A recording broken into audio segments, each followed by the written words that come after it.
is this place, man? You know where you are? E ora è il momento di chiamare sul palco insieme a me Nicholas Meyer e David Zucker.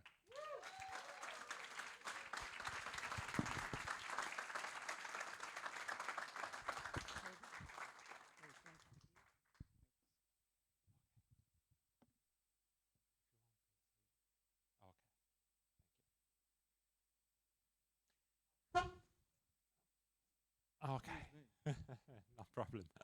Bene, sono davvero emozionato di essere con due ospiti così importanti. Cercheremo di essere il più concreti possibili perché avremo bisogno di ore per parlare di tutto con loro, ma cercheremo di fare il possibile nel tempo che abbiamo a disposizione e verso la fine cercheremo anche di coinvolgere qualche domanda dal pubblico. Non è facile appunto porre le stesse medesime domande a entrambi, ma ci proverò.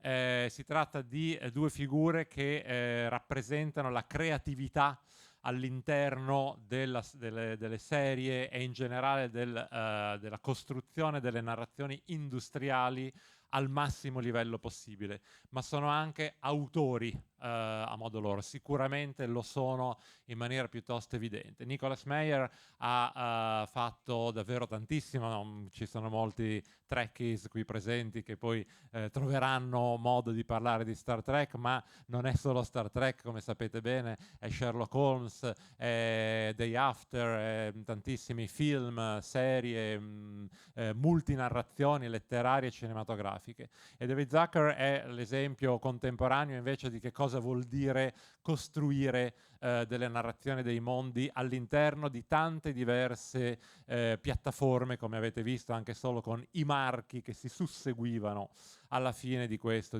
video. E quindi la prima domanda che vorrei porre ai nostri ospiti, in un mondo dei media che è cambiato vertiginosamente, molto molto in fretta, il segreto della loro longevità, il segreto della loro capacità di cambiare ogni volta il loro modo di raccontare e essere in grado di raccontarlo a dei pubblici che cambiano, broadcast che cambiano, piattaforme che cambiano. Com'è stato, come dire, avere una situazione in così costante cambiamento e trovarsi in questa figura creativa, nella propria personalità creativa di fronte al mondo che cambia? Chi vuole cominciare? David, I'll let you take this one. Well, actually, it might be an interesting place to start because I had the pleasure of being part of Nick's first ever experience in television. When I started at Scott Free 25 years ago, Nick had never done TV before. So somewhat evocative of your question, maybe this is a good platform for you to embark into it, Nick. That was the first time he was trying to understand the television format and the television series format. And I understood it very badly. And yet, I mean, we didn't get that pilot to go to series ultimately because of the subject matter, which was about cults, which I guess was in its own way quite prescient with what America's been dealing with in the subsequent 25 years. But it was very interesting as that was a format that was entirely unfamiliar, the long-form format versus the films and the novels that he'd been writing over the years. So, Nick, that might be an interesting place to engage. Somebody recommended a general to Napoleon and said, "This guy's a very good general."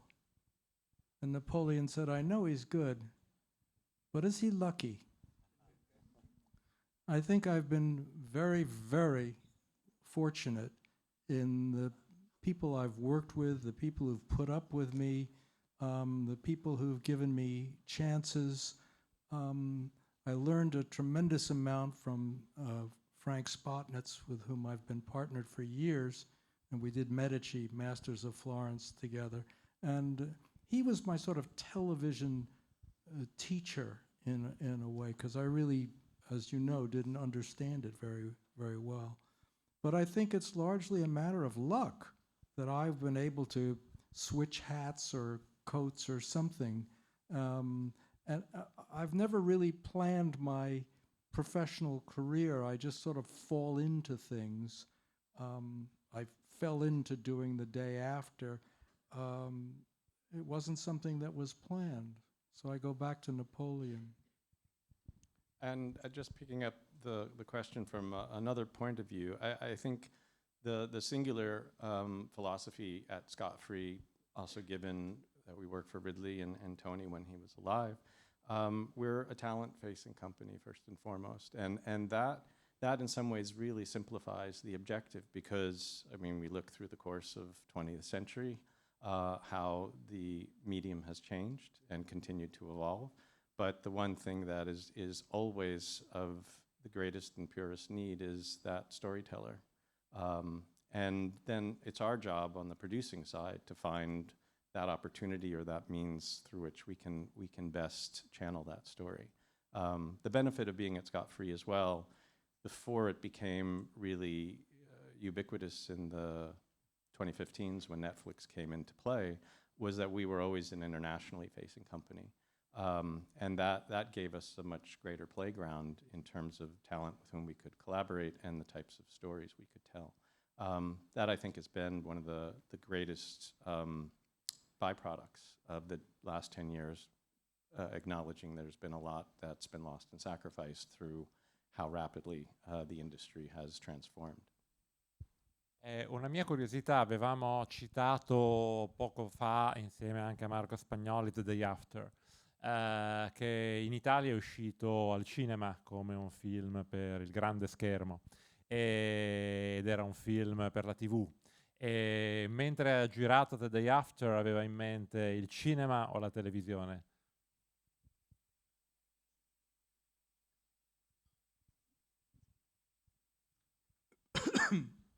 Excuse me, it was always made for television. It was going to be a television movie. Originally, it was going to be a two-part film. And I was, I think, the fourth director to be offered it. The thing about nuclear war, the worst problem, is that nobody wants to talk about it or think about it. We hope it won't happen. But hope is not a strategy. I didn't want to do the movie either. And I was being psychoanalyzed at the time and lying on the couch and staring at the ceiling and trying to figure out reasons why not to do this. If you were doing feature films, which I was, you weren't supposed to go down to television. That was a step down. I had all kind of reasons. And my analyst, who seldom spoke, opened his mouth and said, well, I think this is where we find out who you really are. Checkmate. I didn't know how to wriggle off that hook, and that's why I wound up doing it. As I say, it started out as a two-part thing. When I first read the screenplay, I said, gee, it seems a little padded to me, and do you really think that anybody's going to tune in for night 2 of Armageddon? And they said, well, you don't understand the mechanics of the financial mechanics of television. We need the 2 nights to sell commercials in order to pay for the movie, which they said, we don't expect to make any money on this movie, but there's a limit to how much we can afford to lose. But in the end, I sort of got my way because all the sponsors dropped out. General Foods and General Motors and General Mills and all the generals went for the hills. And finally, there was just me and the Orville Redenbacher popcorn. And so when that happened, I said, can I please cut it down? And they said, oh, please. Because I had filmed the whole 4 hours or whatever it was. So I took a hacksaw to it. And that's, I can't remember your question, but this is definitely my answer. That's what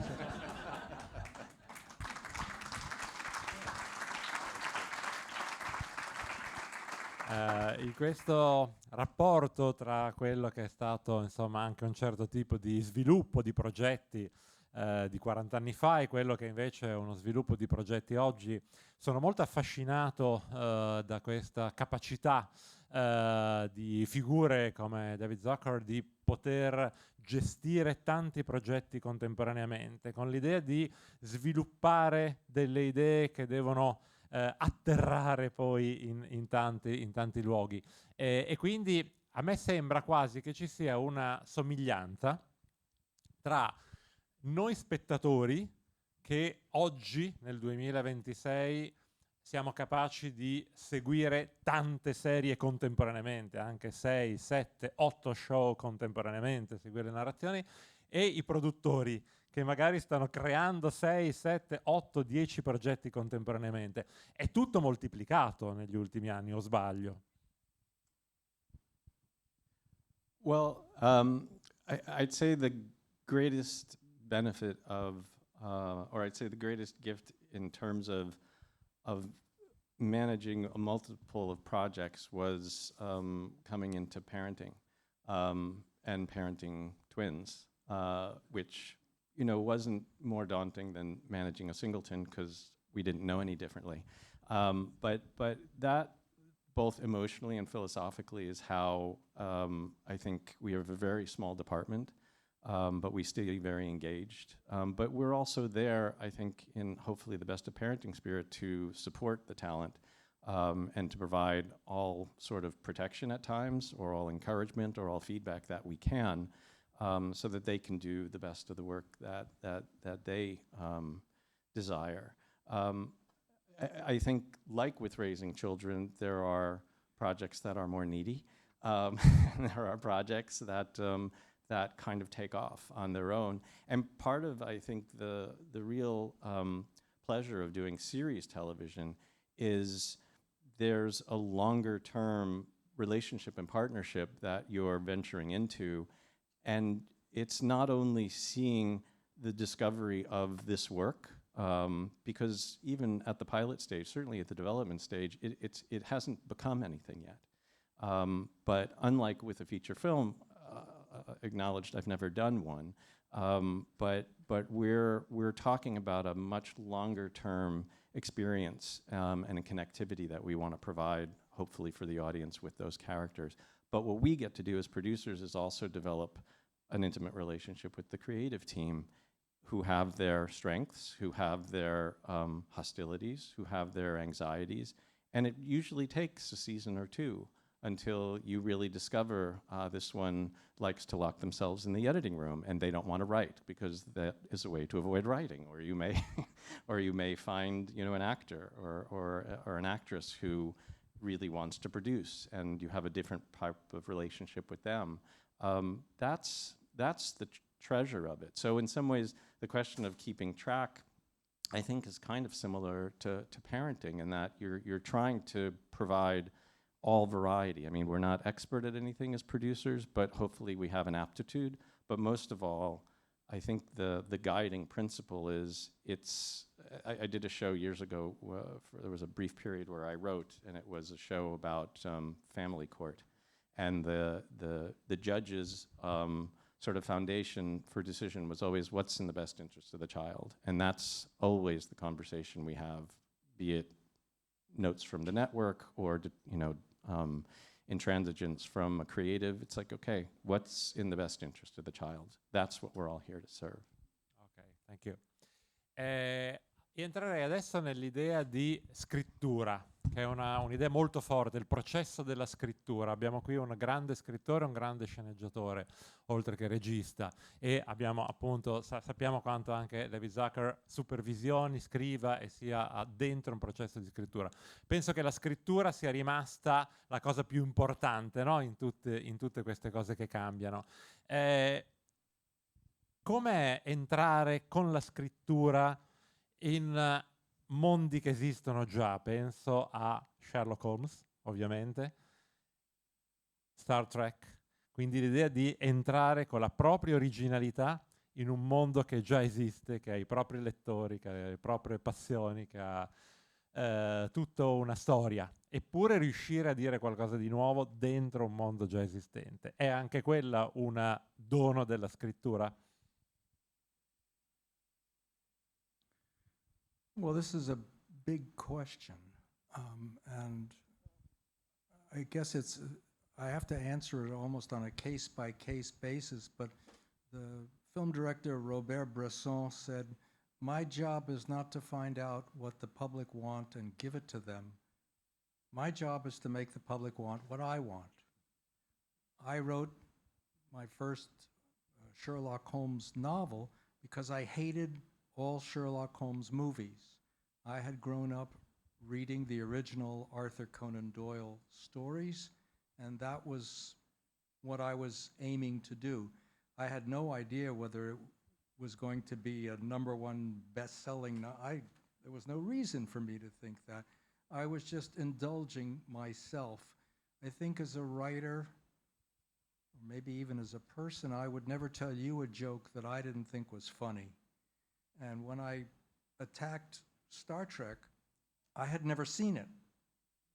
And so when they showed it to me, I didn't understand it at all. It just looked silly. And then as I started to be shown more and more episodes, I said, what is it that this reminds me of that I really loved? And it wasn't Sherlock Holmes. It was a series of novels by C.S. Forester, who wrote The African Queen, incidentally. And this series of novels was about Captain Horatio Hornblower. He was the captain in the Royal Navy during the Napoleonic Wars. He had a girl in every port, which when you're 13 years old sounds pretty cool. And I said, well, wait a minute, Captain Kirk, this is Hornblower in outer space. This is a show about the Navy. And the moment I glommed onto that, I just started making things up. I didn't pay any attention to the original Star Trek. Some people would say, well, you can't, and then I would adjust. But basically, I was creating my own Star Trek world. I redesigned the sets, I redesigned the uniforms, because I wanted it to look claustrophobic. And, you know, when you see some of Ridley Scott's, you know, the Alien movies, and you look at what the Nostromo looked like, that was much more what I had in mind, rather than them all looking like they were in a Holiday Inn or something.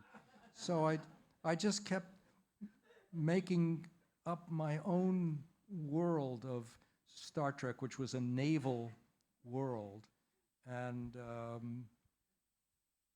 you know, sort of went from there.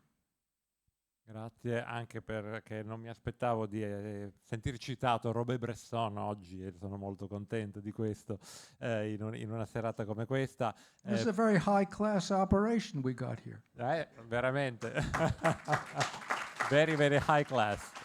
La domanda simile per David, citando ovviamente Alien, il mondo di Alien, e citando anche, e si senta libero di dirci qualcosa di nuovo, di curioso che non sappiamo ancora, di Blade Runner ovviamente, e quindi cercare di capire come si lavora su dei mondi così amati, così profondamente costruiti e dentro l'emozione delle persone.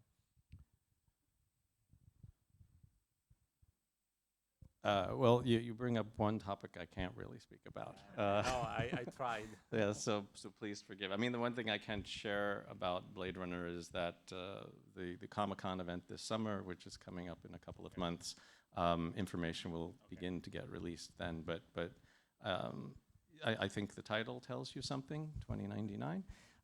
And Michelle Yeoh and Hunter Schafer are quite terrific. The one insight I would share, because there was a lot of discussion post-2049 when to set this series. And the one thing that was very important from Ridley's point of view was to keep the time frame as one that existed within the lifespan of people who were currently living.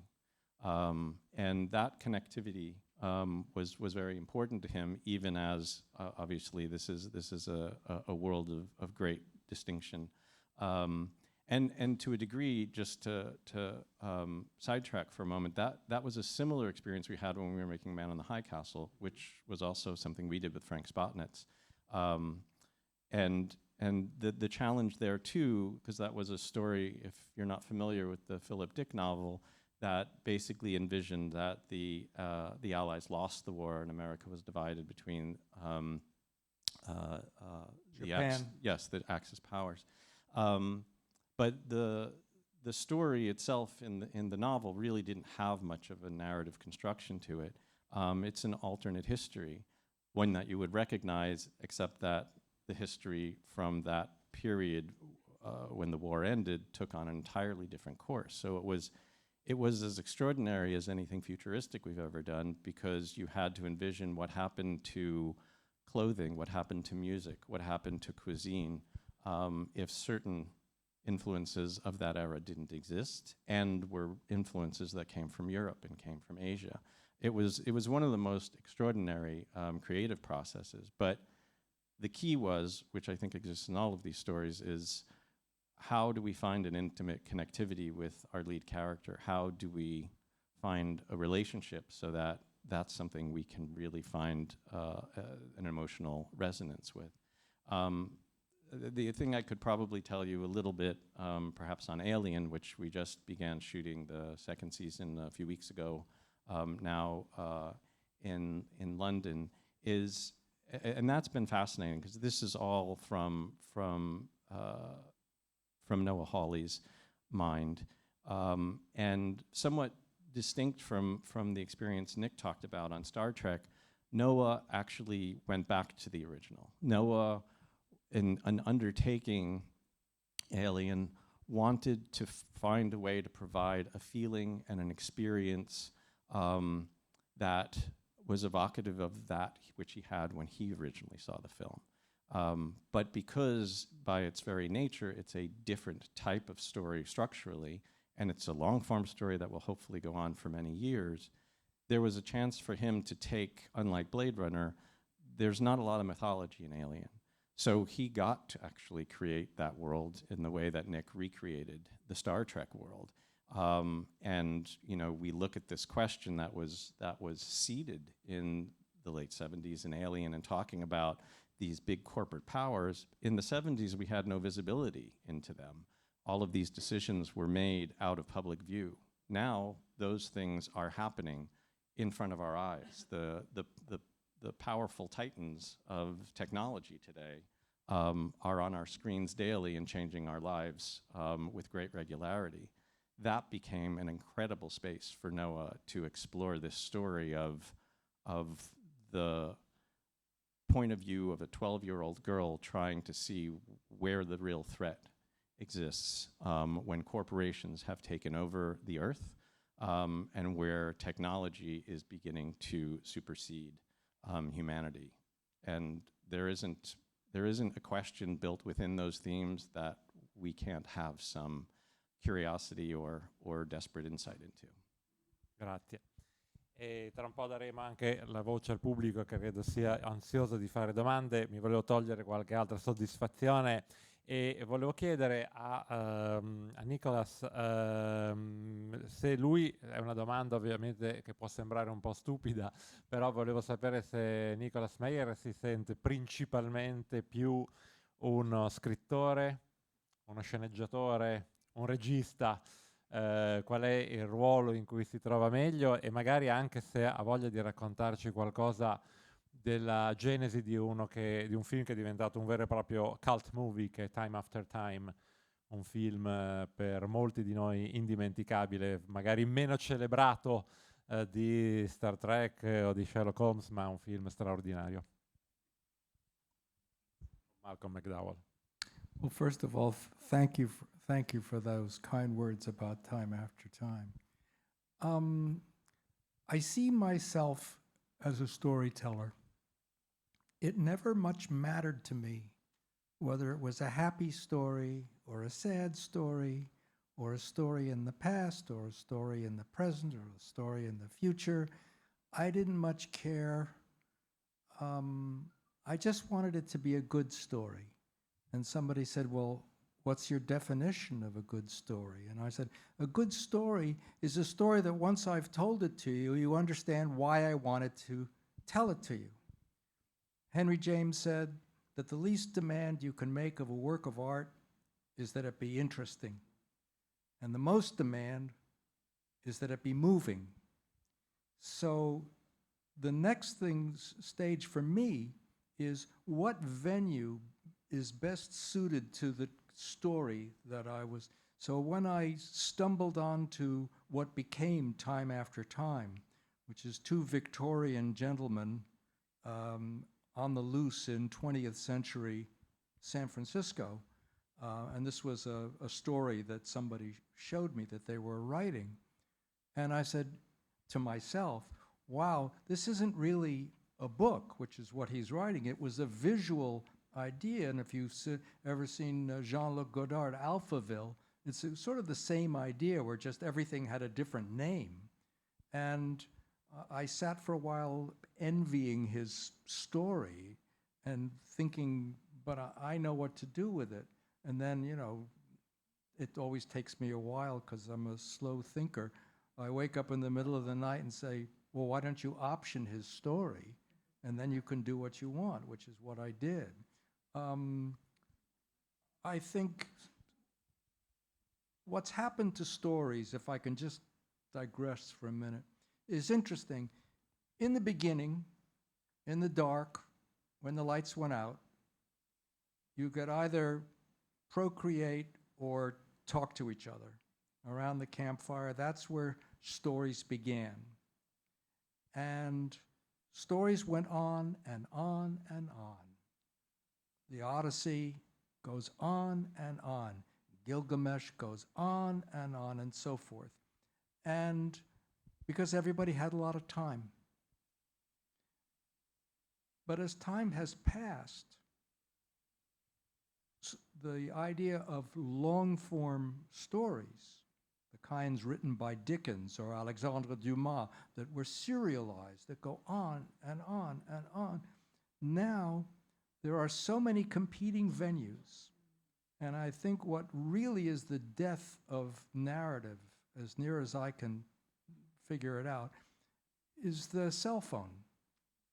And now our attention spans, I think, have become biologically or physiologically changed.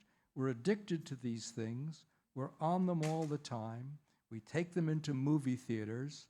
And now there's something called verticals, where you watch a story, you know, in 4 minutes. About 10, 15 years ago, Jeffrey Katzenberg had this idea. It was something called Quibi or Quimby, sunk a fortune into it, and it flopped. He was just ahead of his time. And what I sort of despair of, I hear that students in film schools don't want to watch the whole movie anymore. We haven't got time. And what I worry about is how narrative, as I love it, whether it's, you know, a multi-part series or a 2-hour movie, is being diluted or jettisoned in favor of these sort of soundbite stories. I'm concerned about this, and I'm also concerned about the reason for it, which is what it's doing to people's headspace. If I could just add something to that, because it reminded me of this book when my kids were young that was about the effects that we are all experiencing now of this kind of electronic intrusion into our daily lives. And it made reference to a Kurt Vonnegut short story from years ago, and the story was a simple one. It was about trying to find a world, or this was a world, where no one had any intellectual superiority, where everybody was... Ballet dancers had weights on their legs, yes. It was all equivalent. And this was written, I think, in the late 60s. But the way in which they were able to achieve this utopian society, as it was called, was that they implanted something in each person's brain that every minute would set off a little buzz. And by putting that buzz in the brain, distracted people from thinking too much. So you could never get to a place where you would have deep thought because this buzz would keep distracting you. And I don't have my phone with me, but is that not what we're living with every day? And so it's unquestionable, you know, that we're in the midst of a quite... Those phones, by the way, have also ruined storytelling because it was always a good thing that you could communicate outside. Sorry, cell phones don't work on this island. And now it's wrecked because you can call anywhere, you can send a picture. Right, but I think what I'm hopeful for is, I think there's no question we're immersed in a very dangerous experiment, but I do see, particularly in our office with the younger generation, that there's a real resistance that's growing to this, and sort of a recognition that we're losing connectivity. We're losing an ability to feel and relate. I mean, to the point now that there was one article I read the other day where young people were having, like young assistants, would prefer to email or text. They don't want to call anyone because they're uncomfortable. But what the article was saying is, well, how are they going to learn to deal with conflict if they don't know how to engage with someone? So there's no question that everyone is quickly coming to terms with the impact of all of this.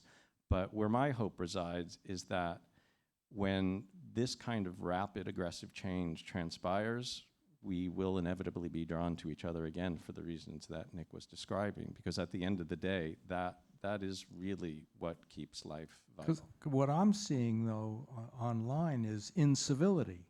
The safety of anonymity, that you can cuss people out and bully them, and we all know cyberbullying is a real problem.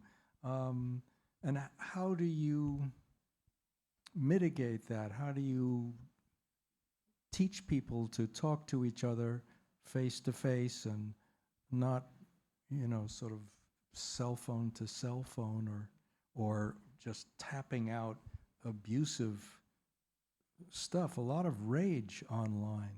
I think not to go into the deep depths of this, but I think it is the provocative question of the day. I do think what's been the most dangerous impact from a storytelling standpoint and from a society standpoint is we're not living the same reality. And that's where, because I'm trying to be optimistic, where the hope resides is that it will draw us back together individually. There was this fantastic play that was in New York, it was in London and then New York last year, called Giant, that John Lithgow was playing the writer Roald Dahl, who was a fairly raging anti-Semite, and it was this true story about these public statements that he made that then his representatives came to appeal to him to recant. And it was one of the most extraordinary plays I've seen in a long time, because it was 2.5 hours of him arguing with his New York agent and his London agent about why is he not permitted to have his point of view? Why is it improper for him to be able to express those very ugly things that he was saying? But it was extraordinary to be in a theater with people listening to a debate that was uncomfortable but extraordinarily challenging and provoked a lot of conversation afterward. We can't have those conversations now because we are so tribalized. And that's, I think, what social media has done, and it's how I think it's been exploited. So my optimistic hope is that we will come to need to seek that out again. One of the things, I know we're running out of time, but I'm very in favor of the theatrical experience, that when you go to the play or the ballet or the opera or the movie, you are having an experience with a bunch of people. You don't know them, they don't know you, but you are having an experience that is simultaneously individual, intimate, personal, but also collective. And I think when human beings come together, which is what theater does, that's the best thing it can do, is to bring people together. That's what art can do. And that's why I'm voting for it. Grazie mille. Non abbiamo più tempo, chiedo apertamente. Non abbiamo tempo per le domande, quindi va bene. Abbiamo veramente una scaletta molto molto densa. Io personalmente sono felicissimo di aver ascoltato i nostri due ospiti, per me è stato un onore, è stato breve ma intensissimo e vi diamo appuntamento ai prossimi appuntamenti dove ritroveremo sicuramente Nicholas Meyer e David Zucker. Grazie, grazie mille.